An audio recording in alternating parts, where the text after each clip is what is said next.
There are sounds that once heard, you cannot walk away from. Elena stopped, minus 28 degrees. Wind cutting across her face like a blade. Snow driving horizontally, blinding, erasing everything in front of her.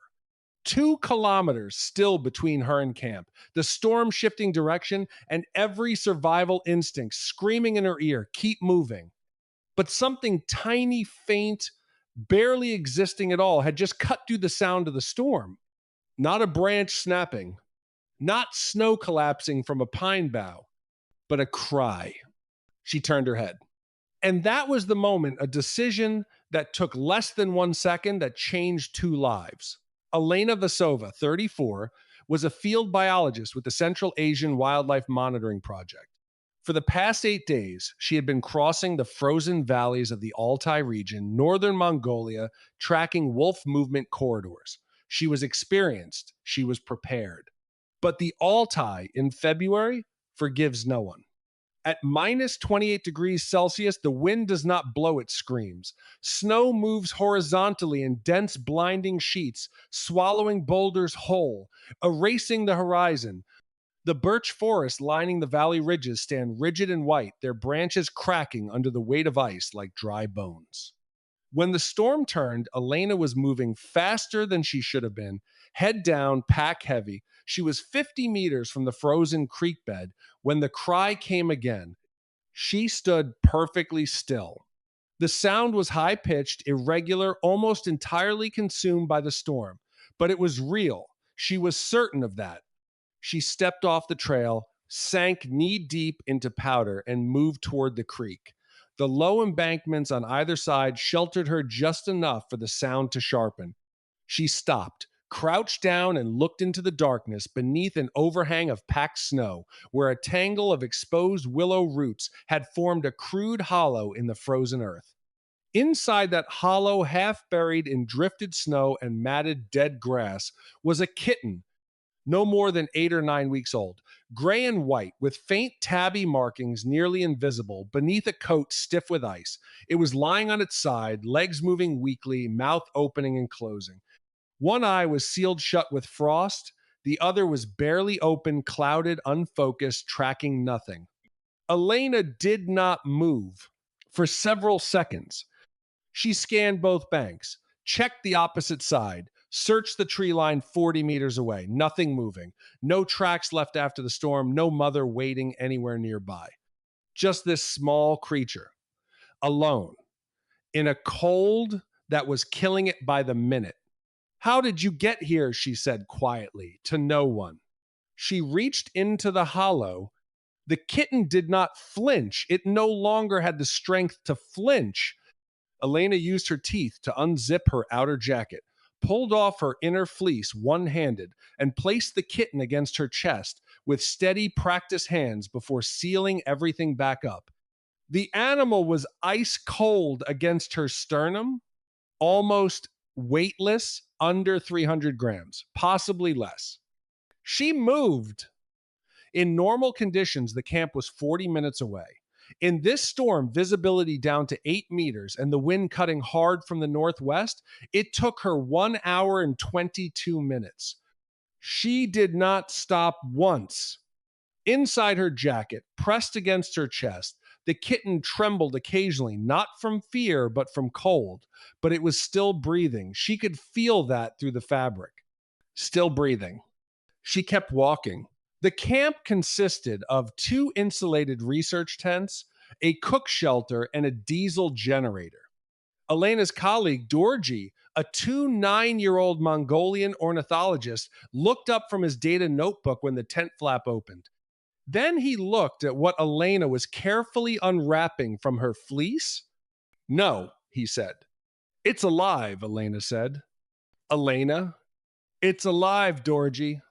He stood up, moved the kettle to one side, and said nothing more. The kitten's core temperature was dangerously low. Elena warmed water to body temperature and wrapped the animal in dry wool, socking, holding it pressed against her chest for 2 more hours without moving. She fed it warmed goat's milk through a dropper, half a milliliter at a time, and waited. The swallow reflex came back slowly, then steadily, then with something approaching urgency. Outside, the storm did not relent. Inside the tent, the thermometer read above zero for the first time all day. By midnight, the kitten had opened its eyes. Not fully, just a narrow slit, clouded, not yet focused, but those eyes were looking, processing, present. Dorji, from his corner of the tent, glanced over once and said nothing. By morning, the kitten was cold-nosed against Elena's chin, producing a sound somewhere between a purr and a wheeze, weak, uneven, but unmistakable. Elena closed her eyes, breathed out. The project's field season ended 3 weeks later. The rules were clear. No personal animals on project transport. Elena knew this. She also knew that the nearest veterinary clinic equipped to properly care for the kitten was in Ulaanbaatar, 12 hours south.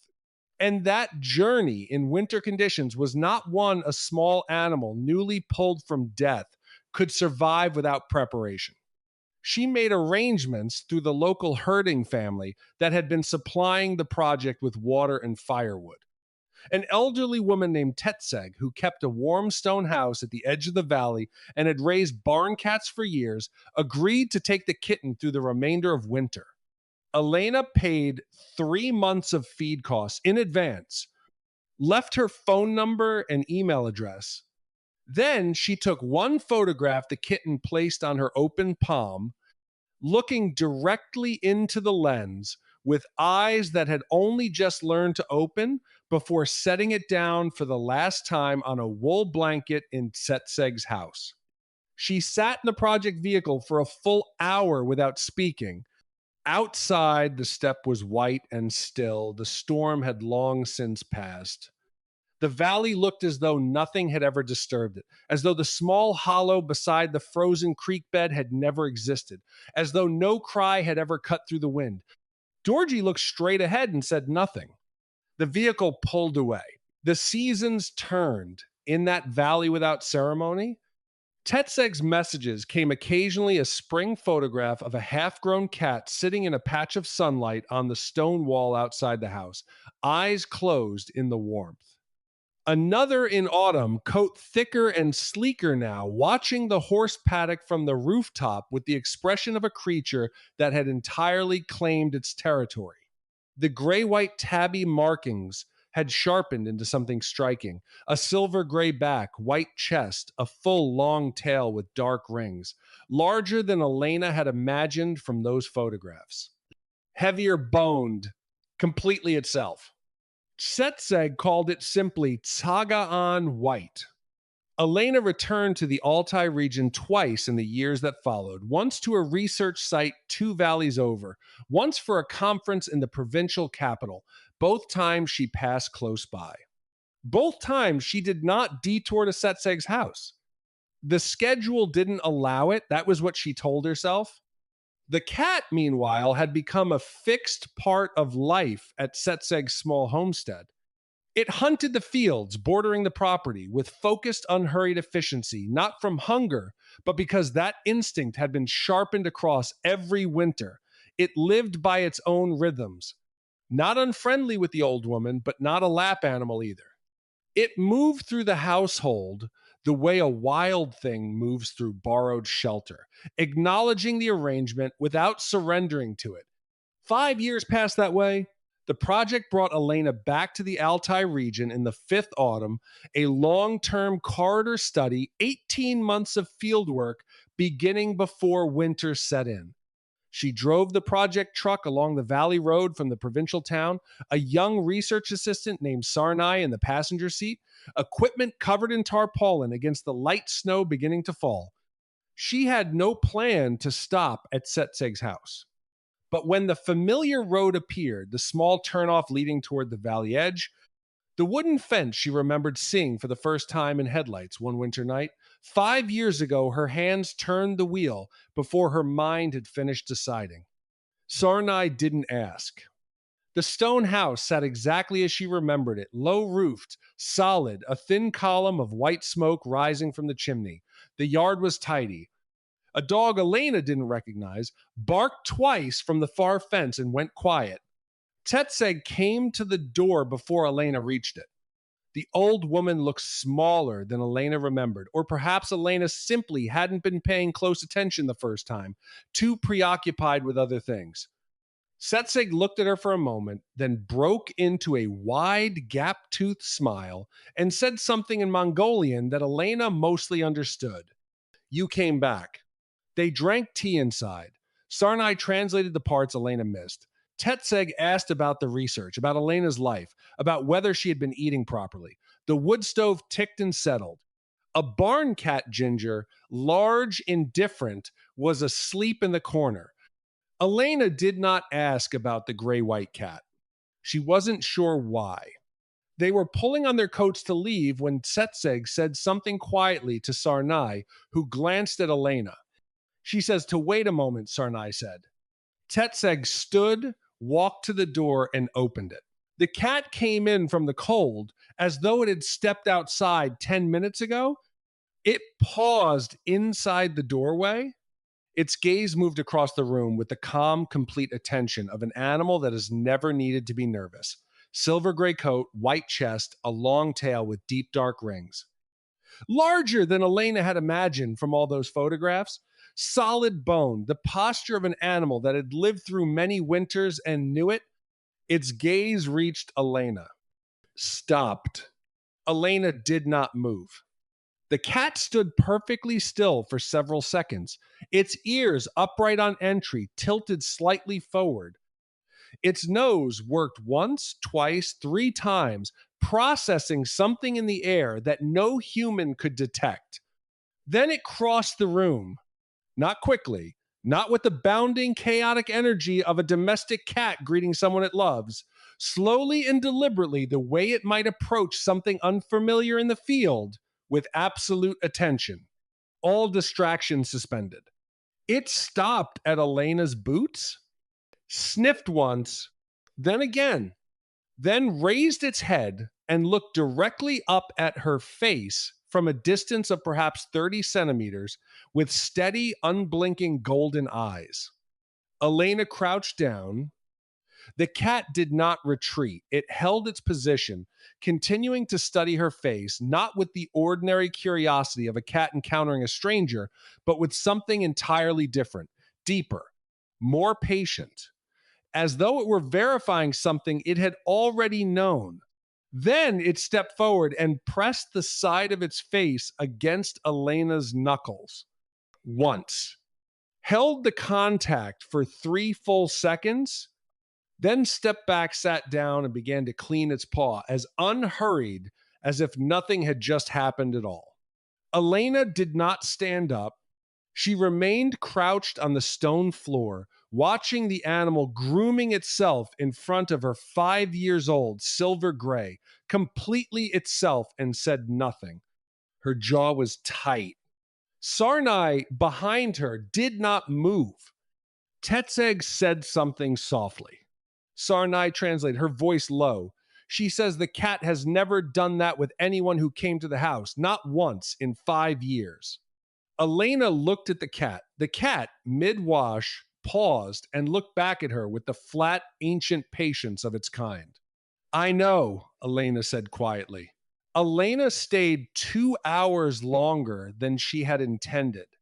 She sat on the stone floor with her back against Tetseg's wood stove, and the gray-white cat, after completing its grooming and spending 20 minutes on the windowsill watching the yard, came and settled beside her, not in her lap, beside her. The distinction, Elena understood, was not incidental. She sat in the warmth while snow thickened outside, and Setseg moved quietly around the kitchen.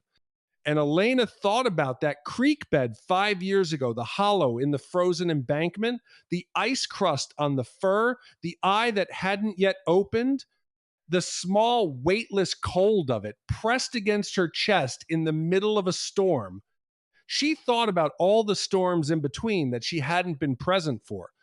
She thought about the fact that this creature had made its life out here in the cold, in the landscape that had nearly killed it and had become something capable and whole, not in spite of the valley, because of it. The cat leaned its weight slightly against her leg. Elena looked down at it. It did not look back. It was watching the window now, watching the snow fall against the glass with the focused, eternal patience of a creature that understands at a cellular level that weather is not personal. She reached down and rested her hand lightly on its back. The gray white cat allowed this. Elena left before dark. She had a campsite to reach, a study route to check, an entire field season still ahead of her. She did not take the cat with her.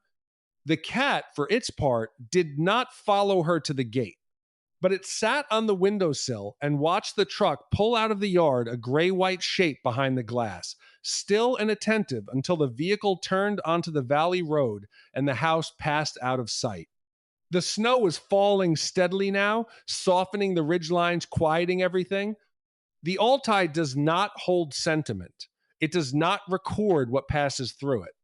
The creek where Elena had found the hollow was frozen solid again this time of year, indistinguishable from any other stretch of the landscape. No trace, no evidence that anything had ever been found here or carried out of the cold in someone's arms during a storm. But the cat was alive, 5 years old, silver gray, undeniably itself, hunting those fields at dawn, watching from Tetseg's rooftop at dusk, moving through this world with the certainty of a creature that had survived the worst the landscape could offer and emerged from it not diminished but complete. Elena drove into the falling dark, the heater running, the valley spreading out on both sides, white and vast and indifferent, the way it had always been. She thought she might come back in spring. She thought she probably would. In the wild, survival is rarely loud. Most of the time, it happens quietly in a hollow in the frozen ground, in the arms of a stranger, in the warmth of a borrowed house on the edge of a cold valley. And sometimes, years later, in 30 seconds of contact that neither party can explain, but that both, in their own way, seem to remember